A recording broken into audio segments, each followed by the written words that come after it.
Welcome to Your Best Bet. Last week on the show, we talked a lot about the local golf scene, in particular, Fort Wayne Golf Association five-man scramble that happened this last weekend. Myself and Zach actually played in the event. We're going to talk about that tonight. We'll talk about Jon Rahm with his seventh PGA Tour win this past weekend in Mexico, perhaps getting his season back on track.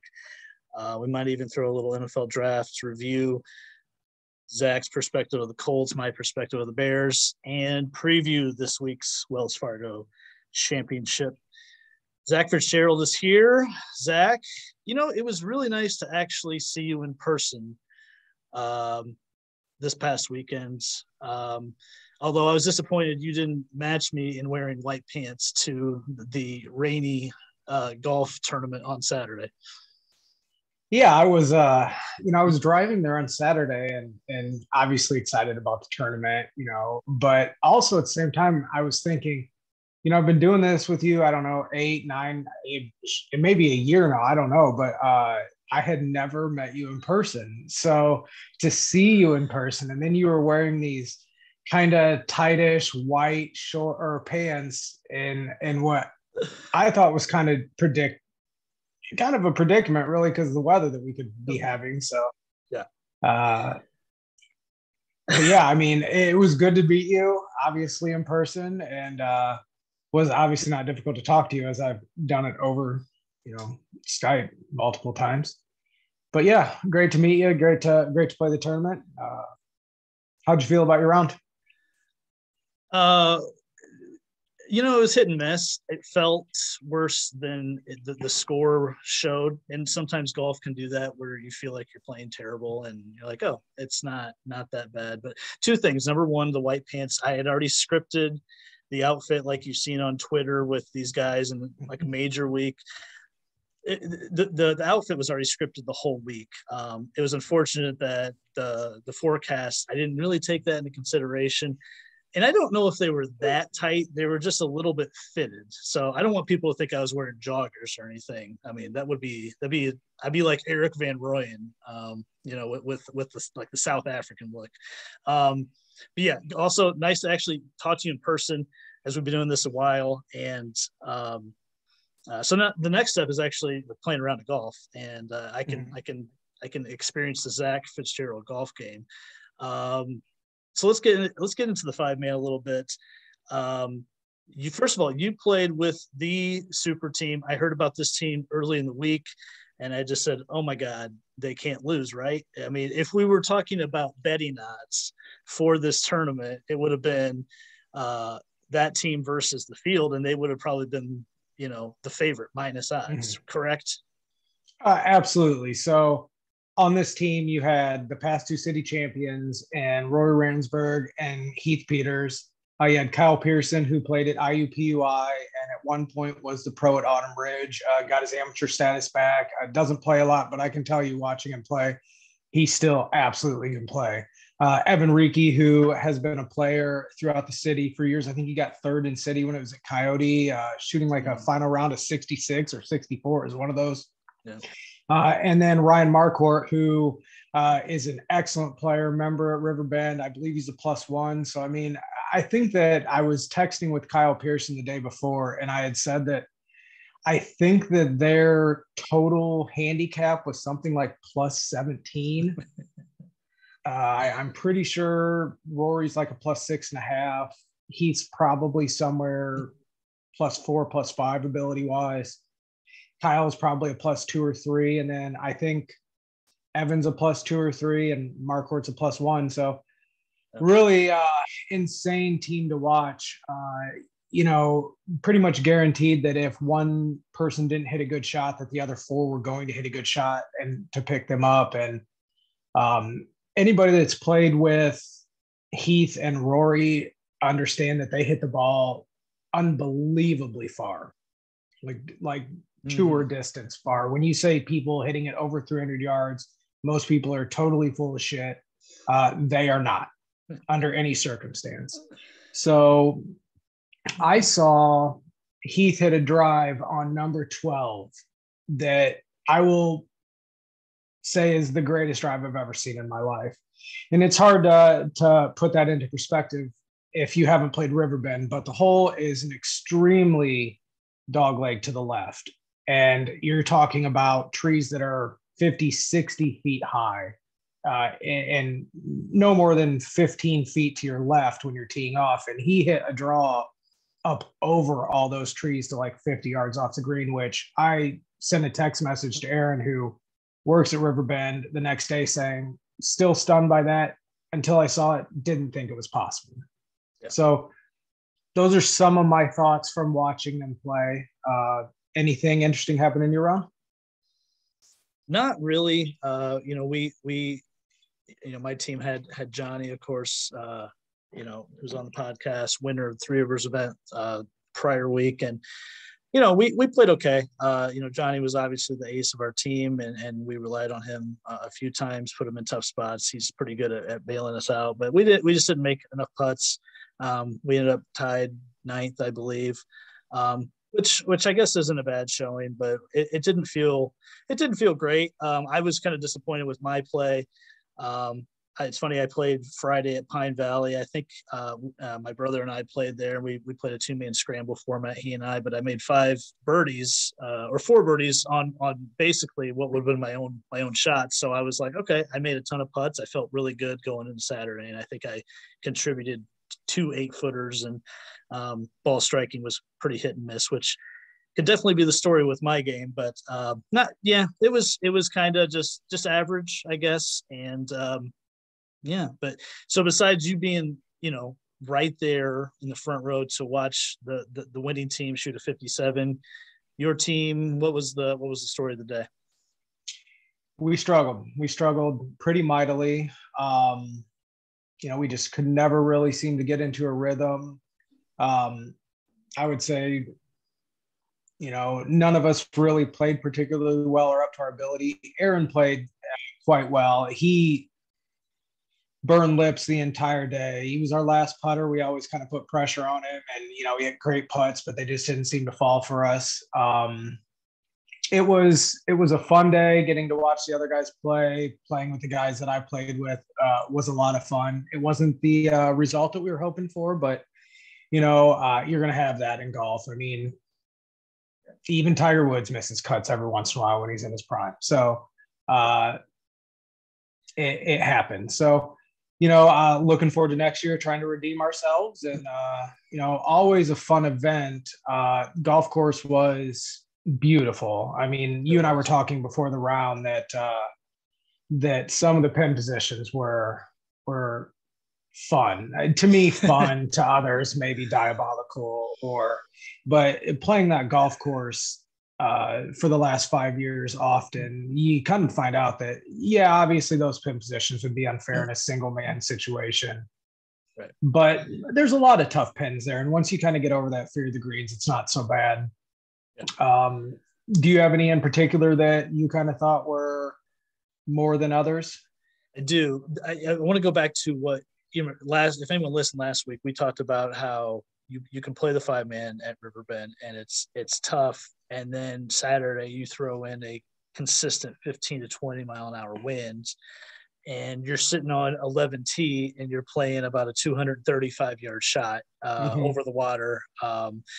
So there was a lot of those where you're like, oh shit, this is a really hard shot. And then you might've hit a good drive, and then you're like, okay, well, we got a wedge in, but now I got to stick it into this bowl that's 6 feet around the cup, and if I don't, we're going to end up 50 feet away.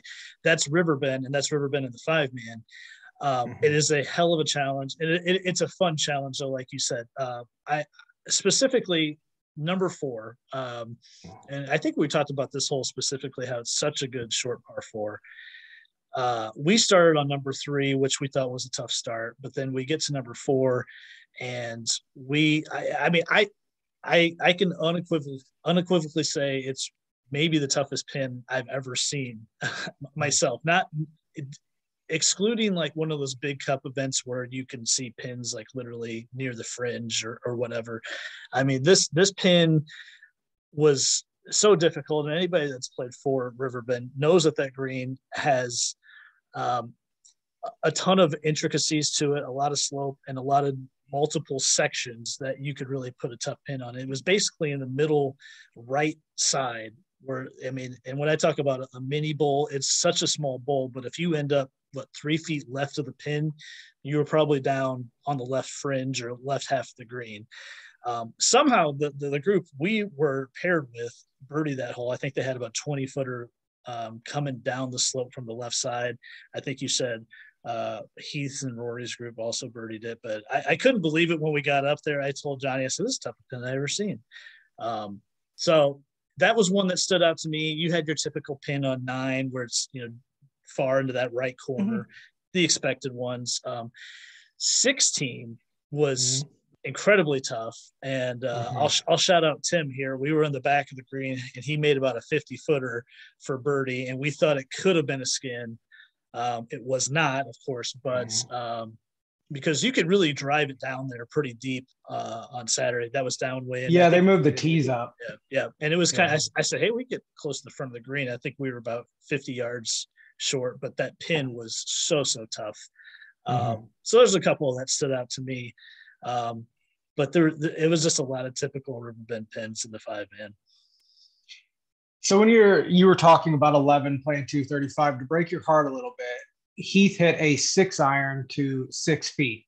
So I hit a 2 hybrid, and yeah. So I believe that he was kind of making a joke. He was ribbing Ramon pretty heavily this entire round, as you can imagine. I mean, Ramon was jawing back with him and everything. So I think Ramon said something to him like, man, that was a great 7-iron, thinking, Heath hit like a 4-iron there. And Heath's like, nah, just a 6, which kind of blew everybody's mind. But yeah, you were talking about 4, and where the pin is on that right side on the downslope of that bowl is crazy. And, to make it even harder, this hole, it's kind of risk reward, where if you have a person hit a drive really, really long, they can kind of take the left side of the trees and go over, but you got to carry it about 265. And then, it kind of brings the left side into play.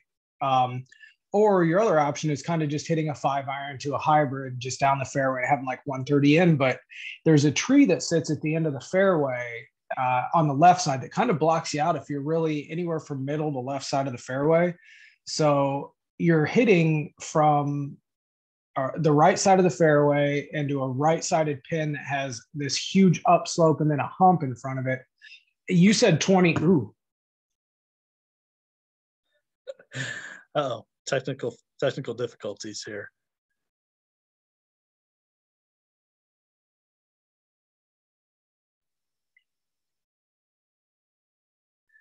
Are we back?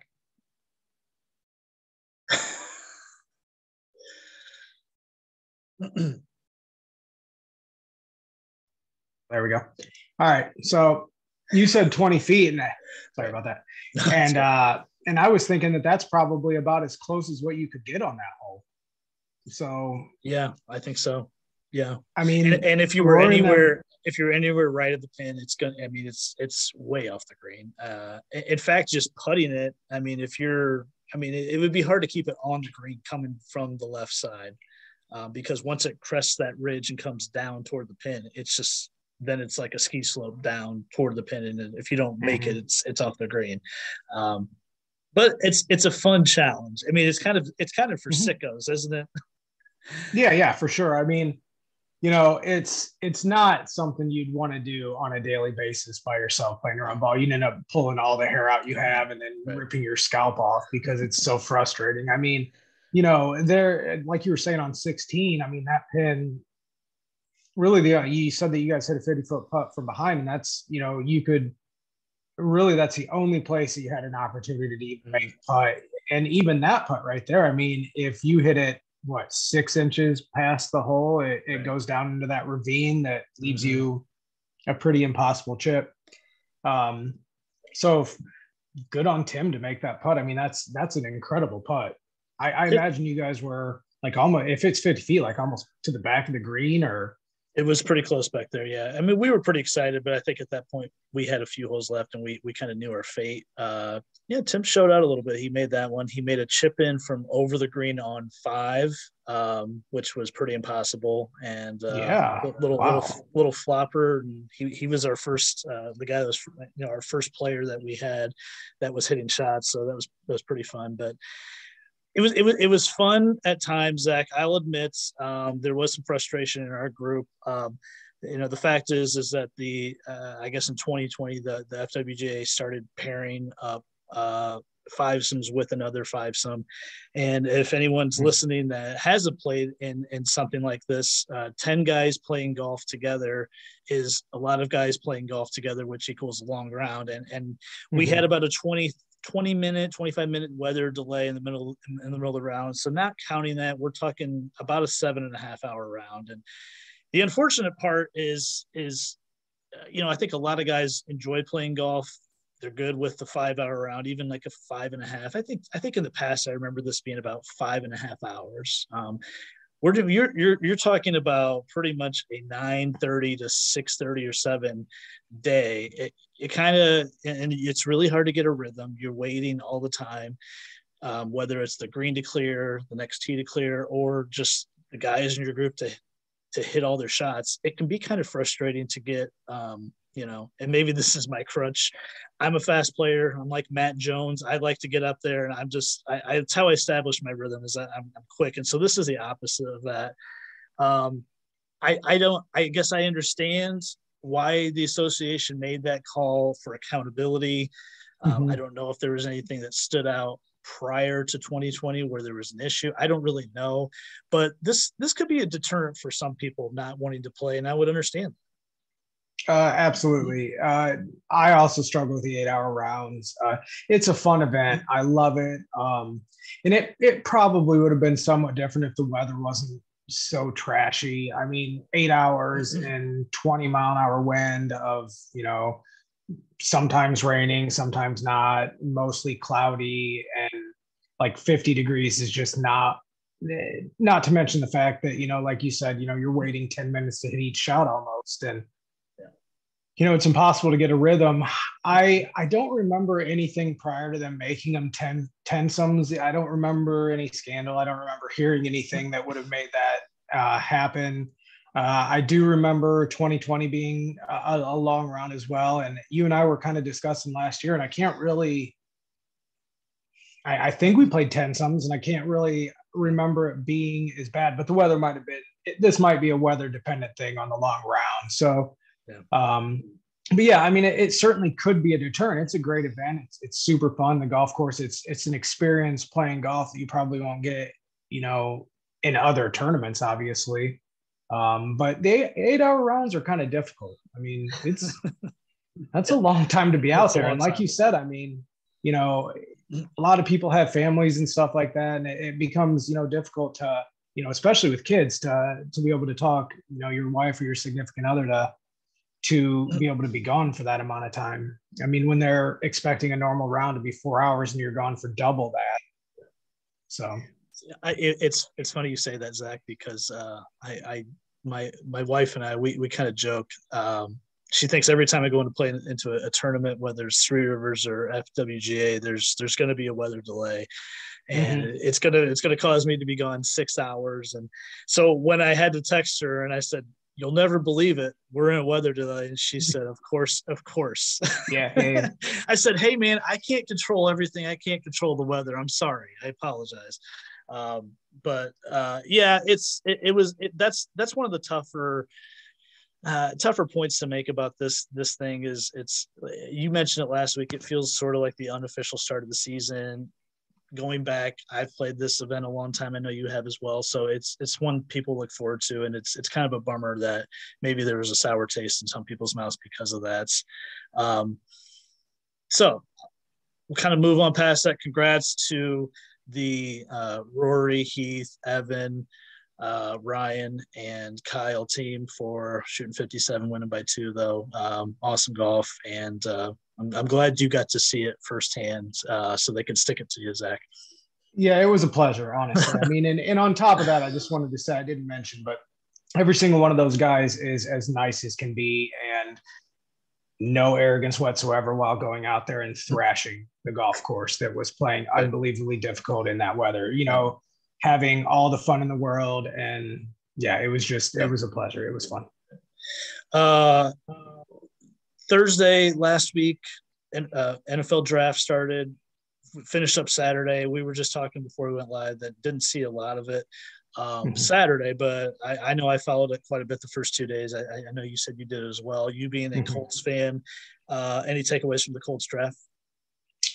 I really don't mind the Colts draft at all. Obviously it still stings a little bit when you think about not having a first round pick for Carson Wentz, but if you can get past that, and realize that doting on it's not going to help you any. I think the pick of Alex Pierce was good.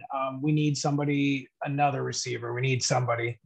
The safety that they traded in, they're saying was a pretty good steal. I was actually kind of, Colts aside and all that, I was interested in kind of what the Lions did. And, really what I thought, they didn't pay a whole lot to move up from 32 to 12. I didn't think it was really all that much. And, I haven't seen a whole lot of that receiver, but, I like what Dan Campbell's doing. I kind of like his attitude, and I like how he's being aggressive. And I think that's what that team has to do to someday get out of the doldrums, and they may be able to do it. But at the same time, boy, did you see the picture of that kid holding up his Detroit Lions jersey? Did not look happy whatsoever. Which one?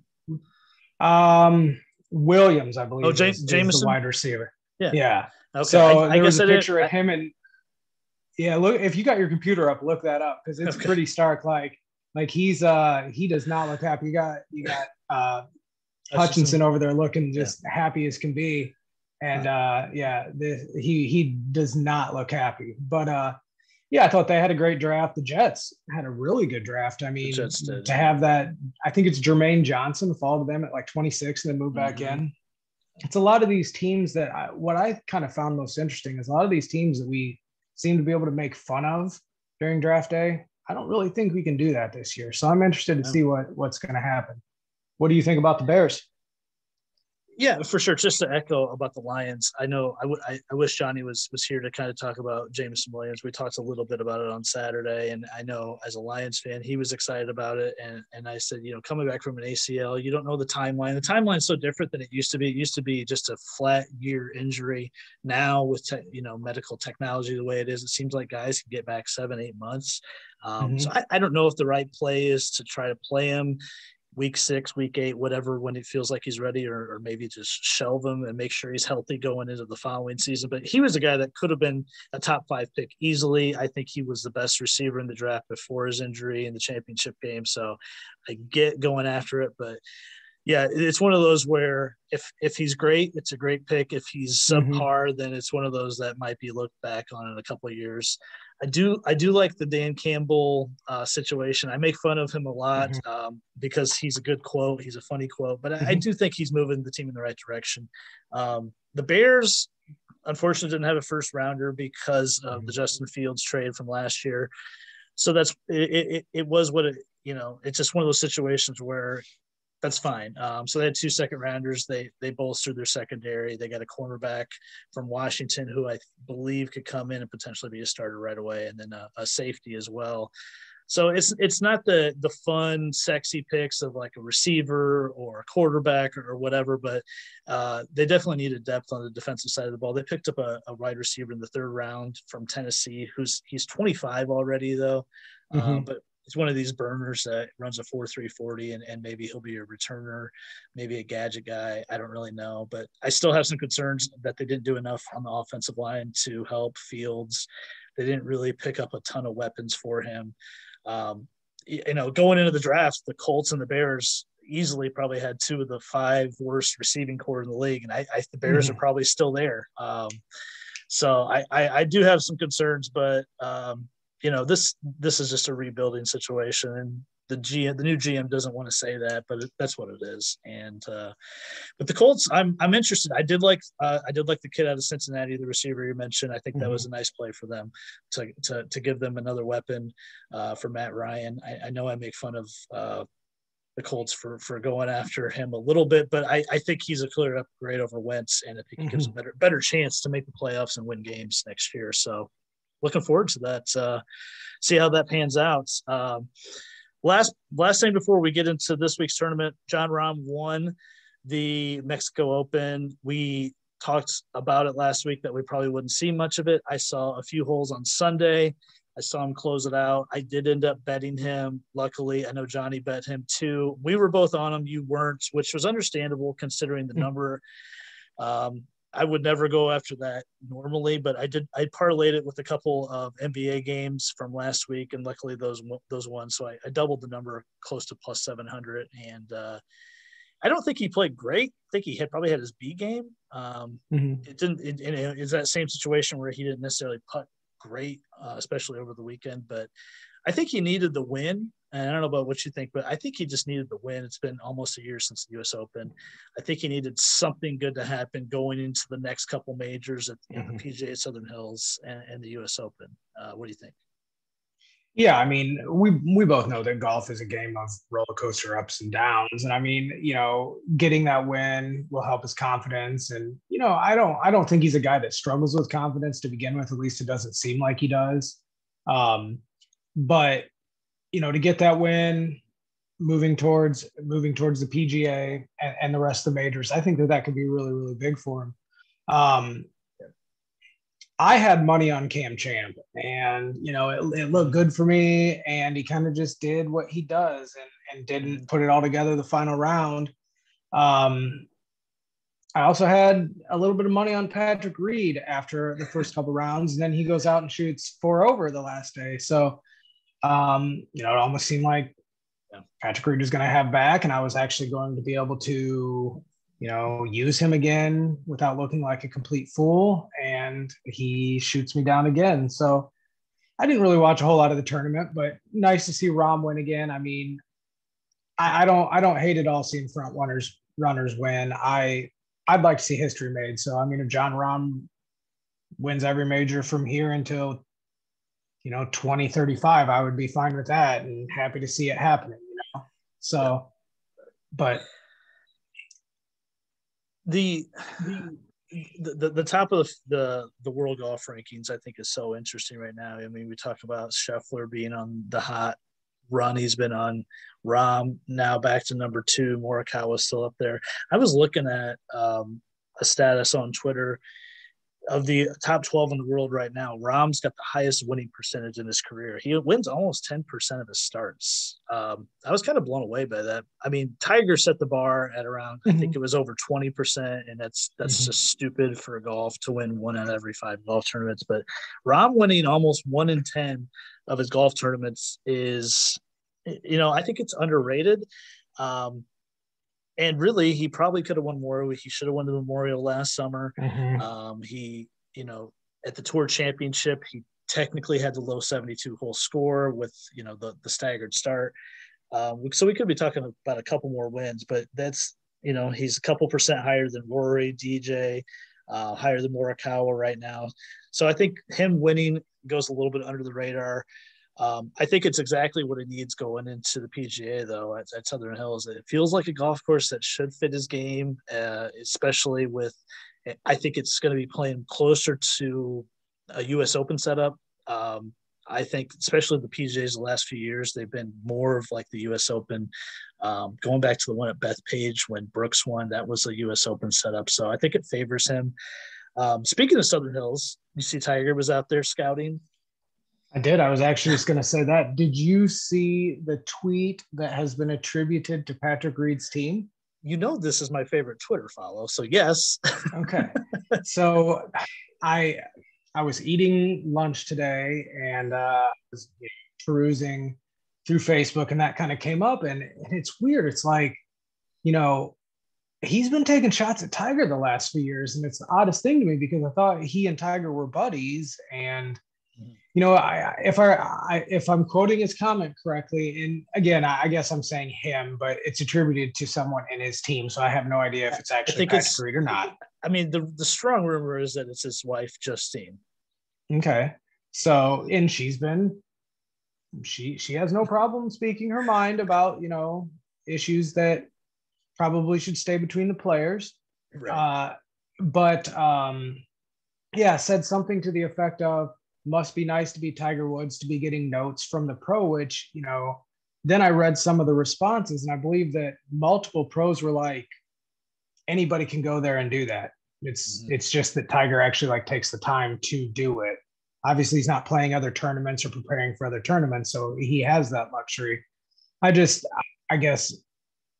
I don't know. For the first time, and maybe not the first time, but I'm starting to not really like Patrick Reed like everyone else. And it's a weird feeling because I always try to defend him. Well, you know, I think we've talked about it here that he plays a style that's so different than most of the modern tour these days. And it's, if he was just more likable, it would be fun. He's actually fun. I like watching him play because he gets it done in a completely different way than the Rahms and the Rorys and the DJs get it done. It's completely opposite, and it's fun to watch. But you know, the stuff with this Twitter files, you know, the thing at Torrey Pines last year with the drop and things that it's just it pulls all this negativity toward him, and it pulls away from the focus from his golf game and how he plays golf. Yeah, but the Tiger thing, I know I expressed some concern after the Masters that I didn't love watching him over the weekend. It kind of felt sad to me in a way. The first 2 days were fun. It was exciting. And like, oh my God, he's here and he's in the top 20. And then Saturday and Sunday, it was kind of like, oh man, he's really struggling to walk. And do we need this? Does he need to do this? And then now, after I saw this earlier in the week, all right, I'm back in. I'm back in. I know what I said a couple weeks ago, but if he's there because he thinks he can compete, and I really truly think this is a progression to him. You know, going to St. Andrews for the Open. I think it all leads to that because I think in his mind, that's the one he has a legitimate chance to win. He's won there twice. It suits his game. It's the easiest walk physically. And these Opens kind of fit older players because experience on links courses, it just kind of evens out the playing field. So I feel like this is all a journey to the St. Andrews and the final major of the year. That's my thought. So on Tiger, are you thinking that let's talk about Augusta here? Are you thinking that, you know, eventually his leg is going to get to a point where he can handle walking Augusta 4 days? Or are you thinking that, you know, it may be where his leg's permanently damaged enough where maybe Augusta is going to give him trouble forever? I don't know, because I don't know enough about his situation to know if this is just where his strength is going to come back slowly. We know Tiger will work harder than anyone to get that back if that's the case. And maybe it is. Maybe it's strength and stamina will come back in time. My initial gut reaction from a couple weeks ago was just like, oh man, do I want to see the greatest player of our generation struggle and shoot 76s?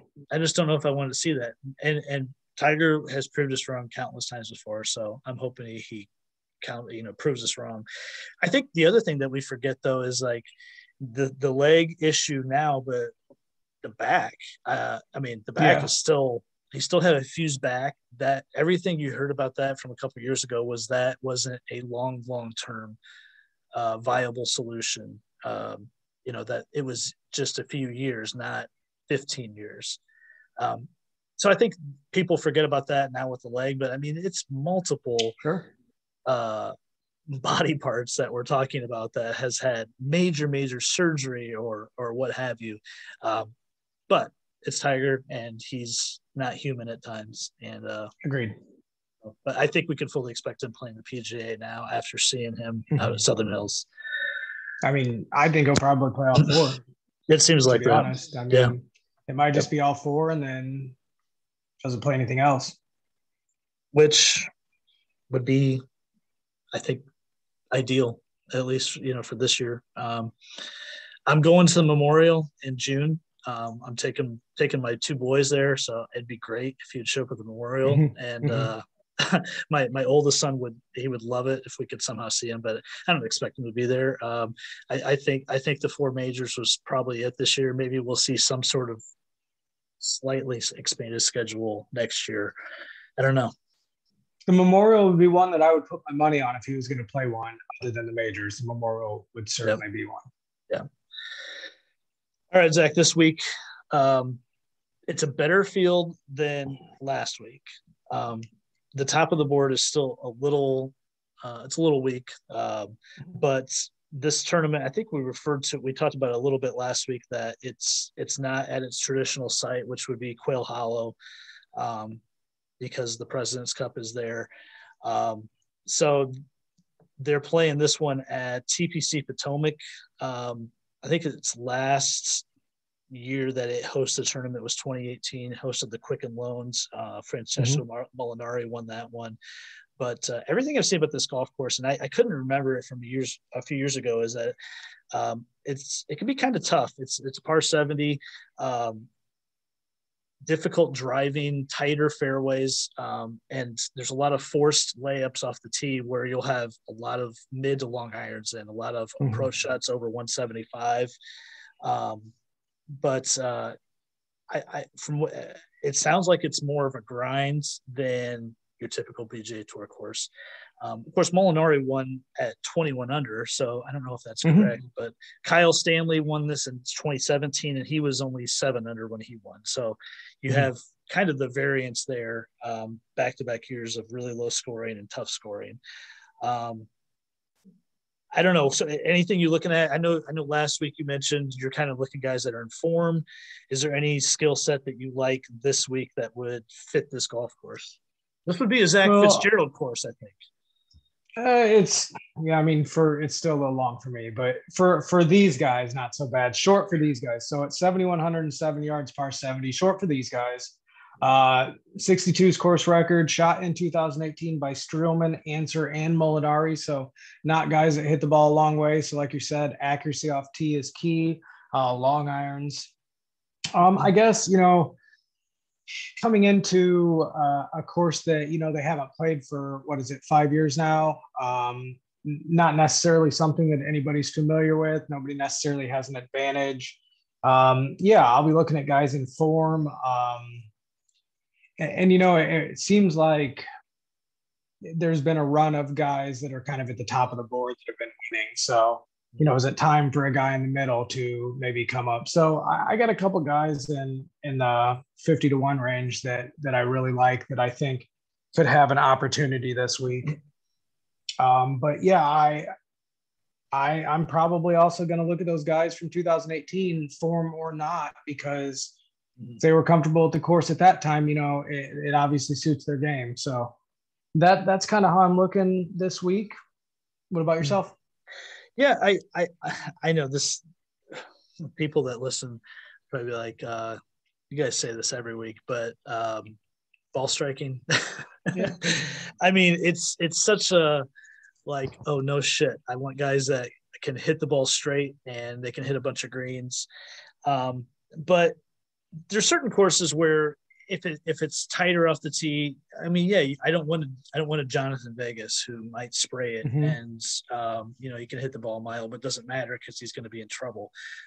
So I do want guys that are accurate, 65% fairways found off the tee, and that can excel with their mid to long irons. I know it's a very specific skill set, but I have one guy very much in mind who's hurt me quite a bit the last year, that I'll talk about, that I like, that just feels like a fit. But that's kind of the skill set I'm looking at this week. And, I think we mentioned it, guys that are in form, or that's a no-brainer. Guys that just played last week and played well, like a Tony Finau, who shot 64 on Sunday. Of course, you would look at him again, and if his number makes sense, then it's not necessarily a bad bet. that always plays into this betting notion where you want to look at guys that finish well, play them the next week as well. So we mentioned at the top, one elite player is here as far as top 10 player, Rory. Similar to last week with Rahm, except he's not as drastic as a favorite. He's at plus 850. Connors at 16-1 is next. On DraftKings, we've got a few guys at 20. Fitzpatrick, Leishman, Hatton, and Henley. 25 is Power, Tony Finau, Cam Young. Cam Young's at 28. Max Homa at 28. King and Bradley is under 30-1. That might show you where the field strength lies. So same question as last week, except we're going to exchange John Rahm with Rory McIlroy. Last time we saw Rory, he was setting the Masters on fire on Sunday. But as a few weeks ago, Rory does this thing where he teases us, and the next time he shows up, he misses the cut. Do you like Rory this week? Not at that number. Obviously, I like Rory, but I'm going to have to see Rory win a tournament before I'm going to bet him at his number that he's at right now. It just doesn't. Yeah. It doesn't make sense. I mean, you did well at your bet with Rahm this week, but are we going to have two favorites win 2 weeks in a row? I mean, the odds of that are pretty unlikely. So for me in this range, you mentioned him already. I like Finau in this range, shooting 64 the last day, playing well. I like Homa in this range. When Homa is one of the top guys, he seems to play up, and I haven't. I know that we want him. That we had a win at 6,500 for him, but you did. We're a collective, right? Right. So yeah, I like him. And then Young, I don't necessarily know a win. I mean, he could do it, but I think he's had 3 top threes this year already so far. So as a top 10 pick, I mean, you're getting pretty good odds for him there. In that range, that's kind of who I really like. I was looking at Cam Young at 28-1. Last time we saw him, he finished third at the RBC. Yeah, he kind of feels like in that Scotty Scheffler realm before he won, like, okay, he's got a bunch of top 5s, top 10s. He's super long. He's got a ton of talent. He's probably going to win at some point. It's going to be this week. I don't necessarily know if it's the perfect fit, but it could be. Finau, yeah, I mean, he was so good tee to green this week. Number 1 strokes gained tee to green. So he finished T2 even with a subpar putting week. And I think we said it last week that his play the last few months really wasn't as bad as it looked on paper. He just wasn't making putts. I think you could easily make sense of betting Finau at 25-1. However, my guy that I'm going with, and it's a little low, actually it's a lot low. And I think I made fun of him at the Masters or DraftKings for pricing him so low, is Russell Henley at 20-1. This just feels like a perfect course fit for Henley. Tee to green, he's third in this field behind Rory and Luke List. So he's one of the better iron players on tour. Statistically, not just this season, he's number 1 in strokes gained approach, but he's been one of the better iron players the last 2 years going back.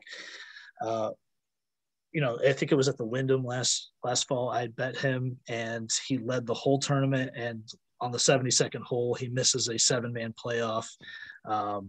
So that was a heartbreaker. I've had him on countless first-round leader bets, and he's one shot away and needs a birdie to tie on the last hole, and he just never comes through for me when I need him to. So, but I think I'm going to try my luck and take him at 20-1, and maybe he's a little bit lower on another book. I haven't looked yet, but that's who I'm looking at there. I also semi-like Keegan at 28, but I don't think I could bet Keegan at 28-1 to win anything, even in a bad field. But I mean, he really is an elite ball striker. He's just so bad with the putter. And you want to talk about a guy that was affected by, I think it was in 2015 when the putting, the long putter got banned. Man, what a switch on his career, because we're talking about a top 30 player in the world, one of the young up and comers, and that really flipped his career around. So if you want to look at something, a moment in time that just kind of like, man, what could have happened if that hadn't happened to Keegan? I don't know. Yeah, that putter ban really hurt him and Adam Scott both. Mm-hmm. Yep. Both of them. Yep. 35 and above, up to 50-1. Sergio, Gary Woodland, Abe Answer, Troy Merritt at 35. Paul Casey is back at 35. I think the last time we saw him, he was injured. 40-1, we have Siwoo, Patrick Reed, Keith Mitchell, Sepp Straka. And then at 50, Jason Day, Webb Simpson, Kuchar. Your boy Kuchar, man, he's played his way from like 150-1 back down to the 50-1. And I think the last time he played, he contended at RBC. So are you in on Kuchar? 100%. I have been in on Kuchar since we started this. So I believe that I made a comment about top 10 is his house, and he was just on vacation. So I'm hoping that he comes back and does this.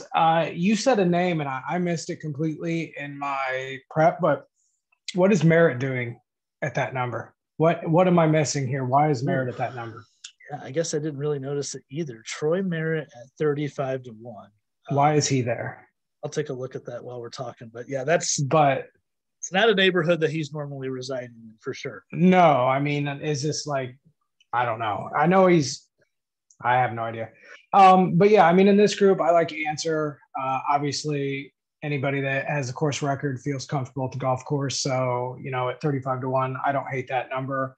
But I like Day, Simpson, and Kuchar at 50-1. I think all three of them could win. Day has been playing better, and previous number one. So if we're betting on potential here, which I tend to do at a detriment a lot of the time, I really think that those odds are fantastic for all of them. I mean, you can get both of them at 4.5-1 on a top 10, and I don't really think that that's terrible odds at all. I couldn't find any top 20 or top 40 numbers on DraftKings prior to coming on here, so I don't have any of that. But yeah, at that number, I like Day, Simpson, and Kuchar. I think that those are really, really good value bets for wins and for top tens. I'm with you on Webb for sure.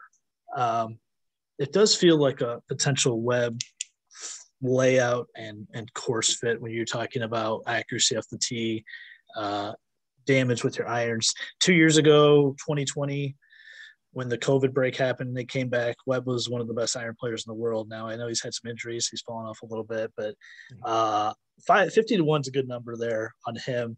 I don't see eye to eye with you on Jason Day necessarily, and that's fine.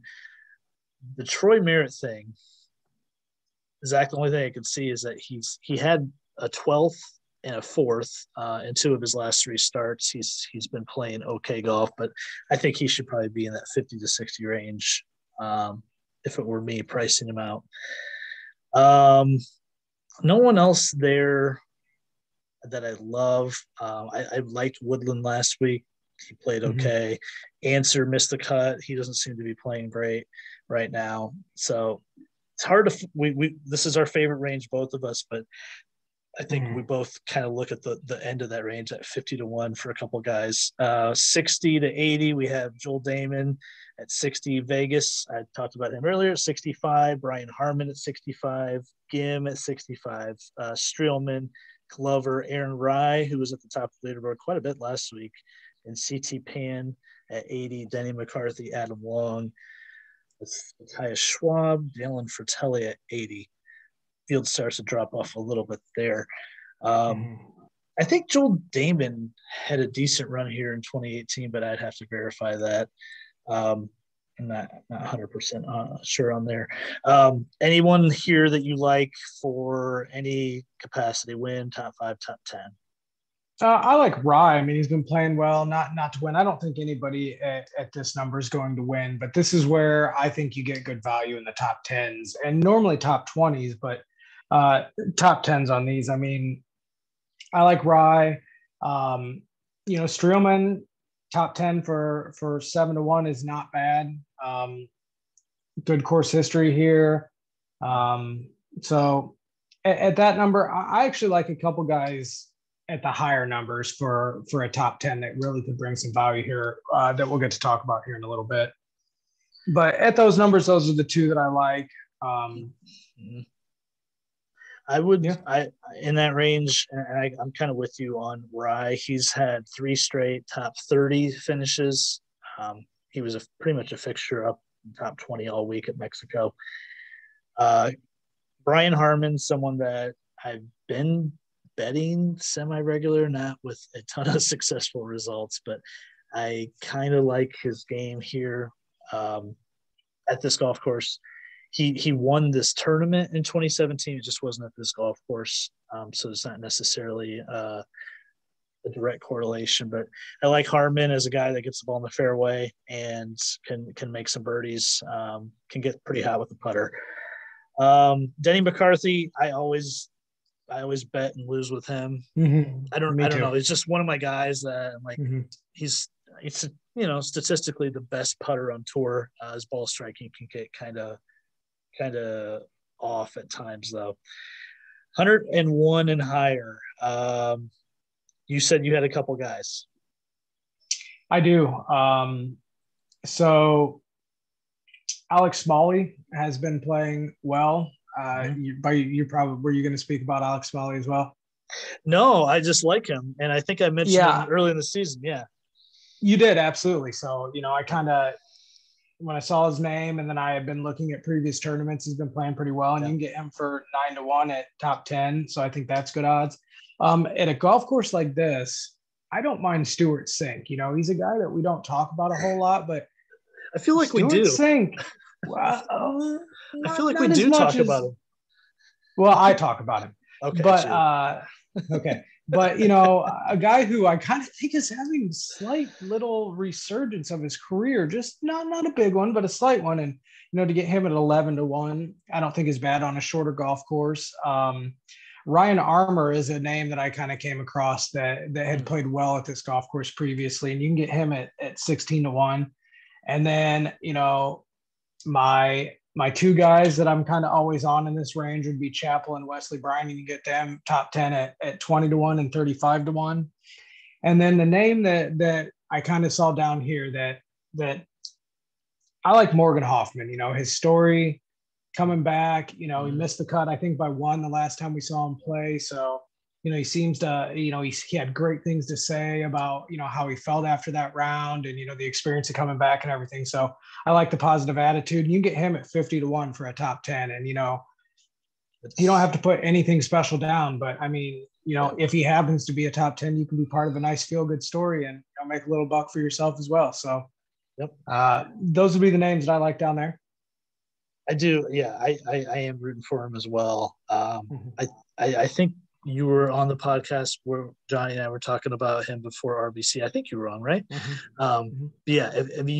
If you didn't follow a story and if you haven't read it, the Golf Digest article talking about what he's been through, what he's been trying to do the last couple of years is really incredible. It's really fascinating. I know he's got, I think, 2 starts left on his major medical. He would need something pretty ridiculous to happen, like a top 2 or 3 to really give himself a chance to get his card, but worth rooting for sure. I'm glad you mentioned the Ryan Armour play. His, a lot of Twitter discussion about Ryan Armour at this golf course, at 200-1 or 16-1 for a top 10. So good find there by you. I love Luke List, going back to Farmers, and again, rates out super well for this golf course. He hasn't really played well since he won in February, or I guess late January. So it's not something that I would feel great about, but I'll probably take a chance at 130-1. He's back down in that range where he used to be. Brandon Wu, who shot 64 on Sunday, finished T2. He's at 100-1, 8-1 for a top 10. We so often see guys string together, some good play, back-to-back good finishes. So I think Wu's maybe a guy I would take a chance on as well. I think that's all I got for this week. There's, I like the Wesley Bryan play. He finished 33rd last week. He was kind of up there for a while. 35-1 for a top 10. I love these. Mhm. I love these plays. I was kicking myself Yeah. because Brandon Hagee, I mentioned him on the podcast last week, and he got as high as I think third or fourth. And I'm like, damn it, why didn't I bet him? And then Mhm. he fell off the world the last 12 holes of the tournament. But you can often see one of the two of these guys flash, and the top 10 money is as valuable as a win for a couple of these guys. All right, Zach, we got it done without our friend Johnny here. Talked about the 5-man little NFL draft, John Rahm, and the Wells Fargo preview. Appreciate you being here as always, man. Thank you. It was fun, and look forward to doing it next week. This week, for real, we'll get our best bets up on Wednesday. Last week, it was Absolutely. really, it threw me off doing the show on a Tuesday night, and I just, I forgot. I got to Wednesday at like 9:00, and I was like, man, I didn't send those in. And then yeah, normally you send us a text message like halfway through the day, and I hadn't heard anything. So yeah, my timeline got thrown off, So we'll have our best bets up on Wednesday of this week for the Wells Fargo. We're only a couple weeks away from the PGA, so starting to look forward to that and another major right around the corner. So thanks for listening yet again, and we'll catch you next week.